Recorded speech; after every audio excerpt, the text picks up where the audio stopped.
চিংড়ি মাছ ভাজতেছি। আজ রান্না করব টমেটো দিয়ে চিংড়ি মাছের দু পেঁয়াজু। দেখো, টমেটো দিয়ে চিংড়ি মাছ কষাচ্ছি। কষানো হয়ে গেলে ঝোল দিয়ে দেব।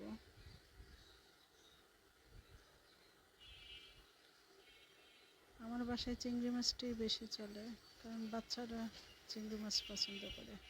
ওরা তো অন্য কোনো মাছ খেতেই চায় না, চিংড়ি মাছটাই বেশি পছন্দ করে। দেখা যায় ঘোরা ফেরা চিংড়ি মাছটি রান্না করা হয় বেশি। আমার মাছ রান্না হয়ে গেছে।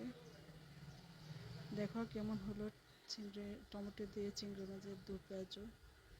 বন্ধুরা সবাই কমেন্ট করো, কেমন হয়েছে রান্না, কমেন্ট করো।